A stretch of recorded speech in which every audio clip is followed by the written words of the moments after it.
శంకర్ భూపాలపల్లి జిల్లా కాళేశ్వరంలో సరస్వతి పుష్కరాలు ఘనంగా ముగిశాయి. నిన్న ఆఖరి రోజు కావడంతో భక్తులు పోటెత్తారు. భారీ సంఖ్యలో పుణ్యస్నానం ఆచరించి సరస్వతి మాతకు మొక్కులు చెల్లించారు. సరస్వతి మాత విగ్రహాన్ని దర్శించుకున్న అనంతరం శ్రీ కాళేశ్వర ముక్తీశ్వర స్వామి ఆలయంలో స్వామివారిని, శుభానందదేవి అమ్మవారిని దర్శించి మొక్కులు చెల్లించుకున్నారు భక్తజనం. సాయంత్రం జరిగిన సరస్వతి నది హారతి కార్యక్రమానికి మంత్రి శ్రీధర్ బాబు, దేవాదాయ శాఖ ప్రిన్సిపల్ సెక్రటరీ శైలజా రామయ్యర్, ప్రత్యేక సీఎస్ వికాస్ రాజ్ హాజరయ్యారు.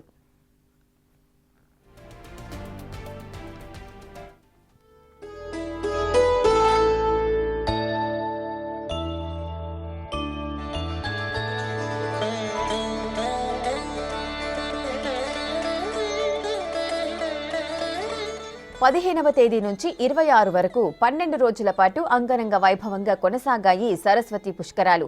పలు రాష్ట్రాల నుంచి 12 రోజుల పాటు సుమారు 70 లక్షల మందికి పైగా భక్తులు త్రివేణి సంగమంలో పుణ్యస్నానాలు ఆచరించినట్లు అధికారులు అంచనా వేశారు.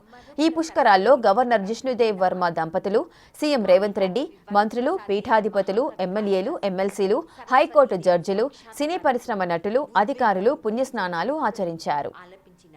అద్భుతమైన స్తుతి.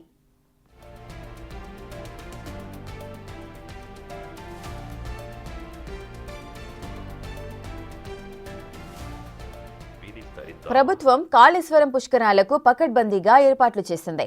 ఎక్కడా ఎలాంటి అవాంఛనీయ ఘటనలు జరగకుండా చర్యలు తీసుకుంది. పటిష్ట పోలీసు బందోబస్తు ఏర్పాటు చేసింది.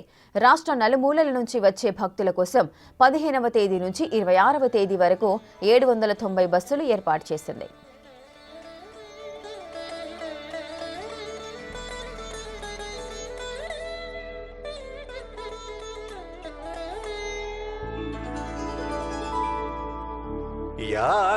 పంచే అటువంటి పద్య